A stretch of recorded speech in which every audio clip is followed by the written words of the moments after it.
Lavity sat alongside me, ready to talk us through.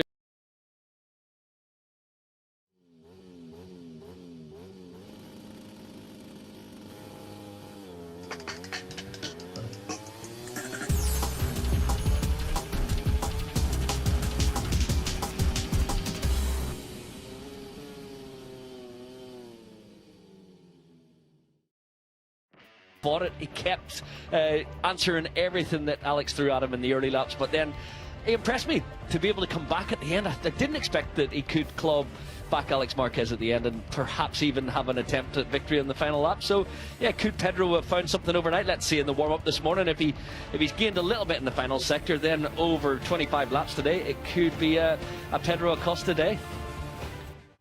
Yeah, good conditions for race day, but it's fair to say, Michael, that when we've come in this morning, I mean, the sun only just came up as we got to the track this morning. It's still a little bit chilly, isn't it, out there for the warm-up session? How much can you learn? How many changes are you going to be able to make where you can really get a good feel for them? Yeah, the race was quite cool yesterday. As we were on the grid, it felt like the sun, it went away a little bit, the air temperature came down, but because the surface temperature had been growing throughout the day, I think the morning conditions here are going to be certainly grippier and a little bit cooler for the front tyre. Everyone raced the hard front yesterday.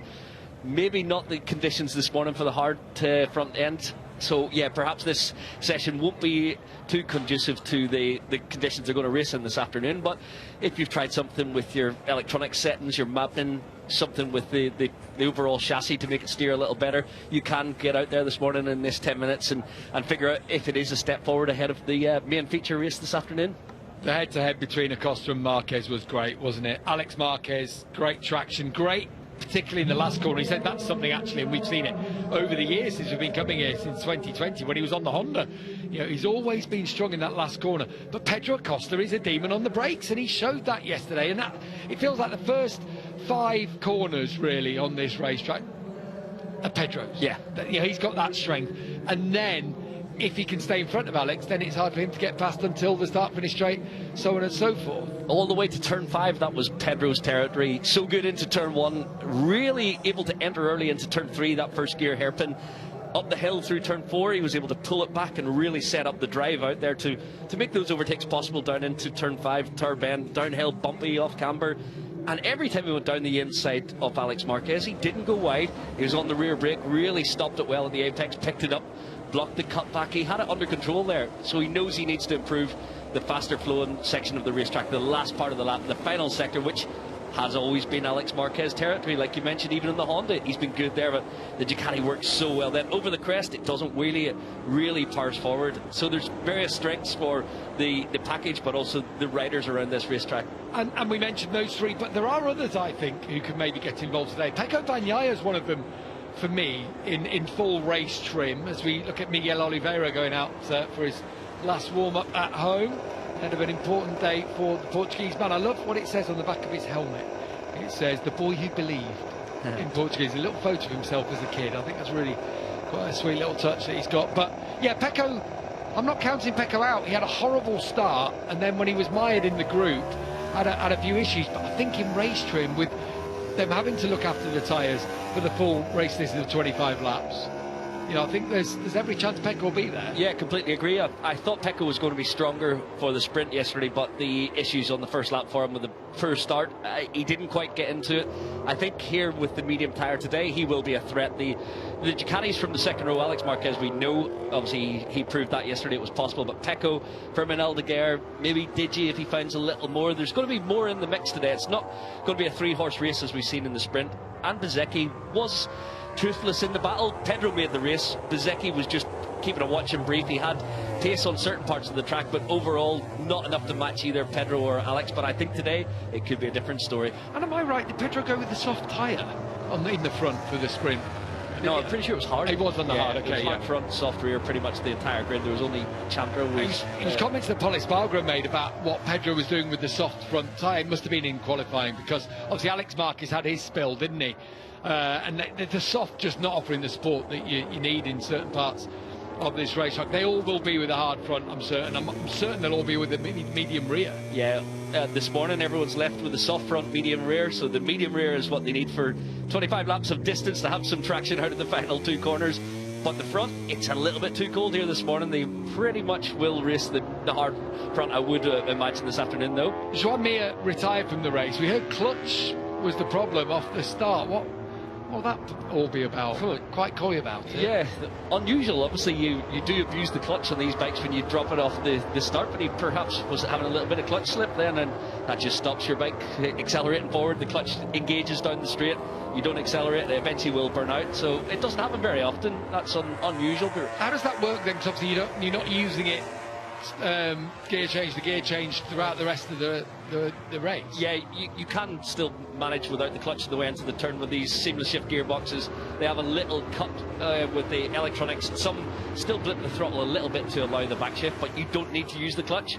It is literally just to leave pit lane and to start the race. But if he's given a little bit of abuse on the start of his warm-up lap and then again on the grid, he's dragged it too hard, and then yeah, the plates have got up to they essentially get scorched. They get up to too high a temperature, and then they don't operate correctly. They slip a little bit, and yeah, that's it. You're done for the race. Fermin Aldeguer had a great finish, didn't he? Passing 2 in the last couple of corners to eventually come across the line for 6th spot. Frustrating if you're Pecco Bagnaia in that situation. Another little wheelie for him out of the final corner. I mean, he said he was having a few problems here and there, but Aldeguer's another one I'm not going to count out in a long race. He always finds something on a Sunday, Aldeguer, and he's good at managing the tyre. And I think tyre consumption is going to be an issue here even with the medium rear today. Having this corner is so important to the lap time, and if you don't have grip when you open the gas in 4th gear at angle over the top of the turn 15 hill, you're done. So yeah, keeping a bit of rubber towards the end of the race is so important. But it's fair to say Bagnaia actually, in terms of pace, was maybe second to Marquez in the front group, wasn't he? Yeah, he's looked good all weekend. I think Pecco's certainly a dark horse here for the main race today. He just needs a good start, which that was a bit of an anomaly yesterday. It was properly ruined his race, but I think he will turn things around here today. As we switch back to Fermin Aldeguer, Rookie of the Year, great season that he's put together. It's Jack Miller who's fastest, or was fastest until Morbidelli's just gone through ahead of him. Not a great day at the office for Frankie Morbidelli either on Saturday, finishing behind Jack down in 15th place.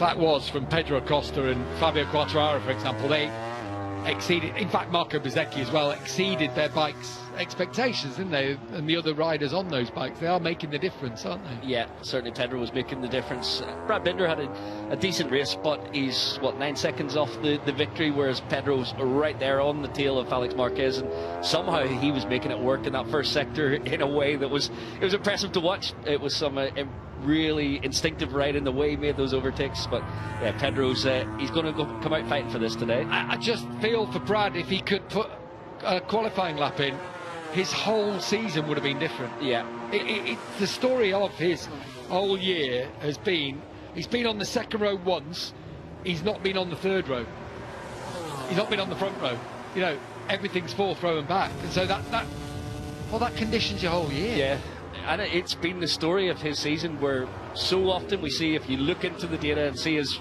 race rhythm, he's got the pace. He should be in those front group battles for podiums more often, but when he's outside the Q2 positions, you're not in the top 12 behind the 4th row of the grid. You're on a hide to nothing. It's so tough at the moment in MotoGP to get through, so I do feel for Brad. It's something he certainly needs to work on for next season. Yeah, I wonder, there was a point, do you remember a couple of years ago, him and Oliveira, and they said, right, we're actually going to focus on qualifying now. Yeah. It was costing them so much, and almost they need to do that, don't they, and say, look, whatever happens, we are putting a bike up that can do a fast lap, because we know that come race day you'll sort it out. Yeah, Brad's he is a racer, but that is the one Achilles heel to his overall strength as a rider. He does need to fix his 1 lap time attacks on a Saturday to be able to be on those first couple of rows of the grid, and it will be a whole different outlook on his season. And the same held true for Nea Bastianini as well. When he's qualified well this year is when he's gone on and finished inside the top positions, and it's just so important. What's Bez got for us today, do you think, Michael? A watching brief really in 3rd place yesterday. Has he got more in race trim? I've got the feeling that Aprilia and Bezzecchi will find something. They worked good on Friday night, improved the package for Saturday. It did look like he couldn't really fight yesterday. I think he will be strong here today. Medium tyre works good in the Aprilia. It rolls well around this racetrack. It just lacked a little bit of stability in the braking zones. You see when he tried to get in deep into turn 1, he was almost down the outside. Done well not to lose too much time. But yeah, he's topping the leaderboard now with a 38.6. It's fun again, isn't it? Because Pedro Acosta has put himself behind Alex Marquez here in the warm-up session, and he's having a really good look. Alex has gone wide. Maybe he's had a warning that Pedro's behind him. But Pedro having a good look at Alex. He knows they just need to find a little something. He said, maybe not in the last corner, but maybe to give him a shot at turn 13. Maybe to, you know, because on that last lap he was there. Yeah. He could have had a lunge. Then who knows what would have happened. Yeah, I thought he just did not get close enough through turn 12. If he could have squared up the top of the hill, which is the important part, to set up the fast left at turn 12 and a dive bomb into 13, it could have been possible for Pedro in the sprint, but he'd be thinking about it last night, working out a way to make those overtakes in different parts of the racetrack. And yeah, sometimes you accept that someone is super fast in one area, which is Alex Marquez. We're not going to match him out of the last turn, but we need to strengthen our package elsewhere. This is the part of the racetrack I'm talking about. Down the hill, pull it back through this fast left-hander, and I think if anyone can send it up the inside there, it's Pedro Acosta. How good does he look from the helicopter, this circuit? I feel like even from the helicopter you get more of a sense of those elevation changes as they come round turn 14. And we're going to see it now as they drop down the hill. There's this Bez just dropping down through turn 15 now. How he's hugging the curb on the inside and then trying to apply that throttle as early as you can. You can't go too early, because then you will be forced to roll off. Yeah, you run out of road. You can see how much he was fighting for traction down as the road's dropping away from you at the apex point, and he's in there struggling, asking for it, and the bike's twitching a little bit over the bumps. It's such a tough corner, this turn 15. You've ridden around here. Did you ever get to race around here, Michael? Yeah, only once actually in World Supersport back in the early days of the circuit opening in 2009, but I've rode a lot and love this place. It's such good fun to ride around, but yeah, never raced here too often. Obviously MotoGP didn't come here until 2020, so... Because your brother was involved a lot, wasn't he, in getting this place on, basically on the map? Yeah, Eugene's still heavily involved with the circuit with Miguel Praya, his old teammate, runs a lot of the day-to-day operations here. Eugene lives close by, but yeah, it was very much a part of this circuit. Sponsored the Simon Buckmaster World Supersport team that Eugene and Keenan Sofoglu used to battle against each other for in World Supersport back in the day, the Park Algarve Honda team. Yeah. On board with Pedro. What a shot that is. Look at that. That's brilliant. That's where we get those magnificent shots. I have to say, the helicopter pilot here is a bit of a daredevil. If you watch some of those coming over the top and the bike's dropping down the hill. Beautiful, beautiful shot. Pedro Acosta down through Craig Jones' corner, of course, was also involved at the start of all this project. Yeah. Craig Jones obviously was part of the Park Algarve team, and they did name this corner after him. What a turn to have your name behind. It's such a fast turn through that turn 11. Turn 9. Turn 9, yeah. So they all start to come across the line. Has Pedro sussed anything out? Does he give himself something to think about, food for thought? Fabio Quartararo thought rode a great race. Well, I'll tell you what, didn't need us to say it. Pecco Bagnaia said it, that he thought that it was a miracle what Fabio was doing on his bike. You could just see how much he was fighting with it. What a compliment to Fabio Quartararo's level, that Pecco on track is witnessing what we talk about a lot. He is a magician. He's doing things with this bike that shouldn't be possible. And yeah, you talked about it yesterday. Is Pedro Acosta the second best rider in the world? Is Fabio Quartararo? Those two riders are flattering their package right now to be able to fight with Ducatis and the like.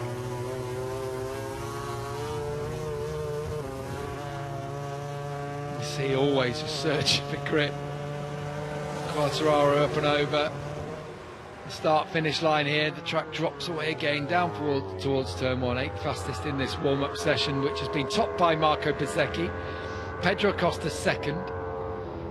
Morbidelli in third. Has he got anything more for race day? He does start way down the order in 15th, I will remind you. tweaked his shoulder a little bit there. Not like Fabio to make a mountain out of a molehill, is it? Does like a little bit of drama there. I love it. I love it.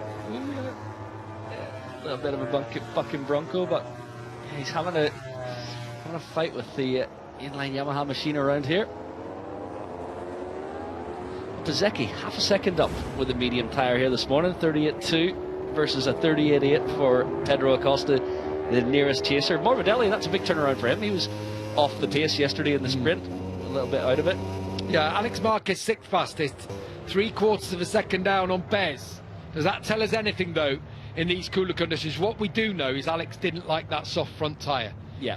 He said it really does not work with our bike. So you can read something into it, but perhaps not too much. I think what you can say is that Bezzecchi's probably got a little bit something more with the medium rear tyre in. Yeah, and maybe with the soft front gives him that ability to turn a little more, but you lose that once you put the hard front in, which you will need, I think, in the hotter temperatures this afternoon. Pedro is up for it, isn't he? He really is. Do you know, he often comes off the racetrack and looks dour. I'm not saying grumpy is the right word. He's a business. He's got a business attitude. Yesterday, he was full of the joys, wasn't he, afterwards? He obviously really enjoyed it. Yeah, I think he's one of those riders. He thrives on the battle. He's so combative, and he always was in his Moto3 and Moto2 days, looking like he could fight for the victory yesterday. That's what motivates him, fires him up. He loves it, and yeah, I think he's feeling up for this today. He's so businesslike, isn't he? When it's not working for him, he's quite hard on the engineers, quite hard on KTM as a whole. He wants those tools to fight for victory, and he's not going to rest until he gets them. And he's going to have to fight hard, isn't he? He's going to have to defend, he's going to have to block. He might not have the strongest bike in certain areas. He's going to have to use all his wiles to do so. Joan Mir with that mechanical problem yesterday. Good little bunny hop from him over the top of turn 8. Him and Jack Miller have been facing off each other. He had Jack behind him there, and I think he's having a little look. So anything you can do, I can do better. Here's Morbidelli down in 3rd. Had a tough race. Ran wide early on, dropped down the order. He'll get himself stuck in. There was that video actually of Morbidelli and Oliveira, wasn't there? It's circling as if Frankie had maybe been a little bit too hard. The talk was actually Oliveira was pulling in that lap, was coming in. Yeah. So he was actually touring. So Miguel was the one actually who would have got a penalty, but Frankie set his best lap and his best sector in then. So ultimately, no dice. That was what the investigation would have been, more so on Miguel's side if he was touring and coming back onto the line. Could he have impeded Frankie a little bit, but I didn't realise it was Frankie's best sector as well, so yeah, that all stacks up that no penalty would be delivered his way. But it would have been Oliveira, and I've just seen a lot of people saying, oh, Frankie doing Frankie things. Fabio Di Gianantonio starts 9th, needs a good start, but again, it's one of these with Fabio. In these kinds of races, often you wonder whether they turn up, like Australia, for example. He finds something on weekends and he surprises you, but yeah, what we've seen from him yesterday, he's close, but I think needs a little more here today. Not seeing it in these times this morning. He's 1.3 off the time set by Bezzecchi. Again, how much do we put that down to the front soft tyre, though? Yeah, it makes a big difference, support-wise, particularly in those first parts of the racetrack. And especially the way the Ducati works, the way it can pull down and really decelerate. And you've seen the onboard, obviously Alex Marquez probably wanted Pedro Acosta to go through, but he just wasn't comfortable to hang on to the front brake and pull it down to the apex. So yeah, that's the support that you lose with the soft front tyre. Fabio Quartararo back in with Diego Guvellini, his crew chief, just discussing a couple of the snaps that he's had from his bike.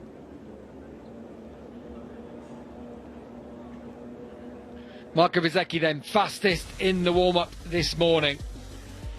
Is he going to be the challenger for Pedro Acosta and maybe even Alex Marquez, as the bird has a lucky escape down the front straight? We've had our warm-up session. Time for us to go racing. We begin, of course, with Moto2, MotoGP after that, Moto3 at the end of the day. But for now, we'll have a breather. When we come back, Susie will be in the paddock with the boys.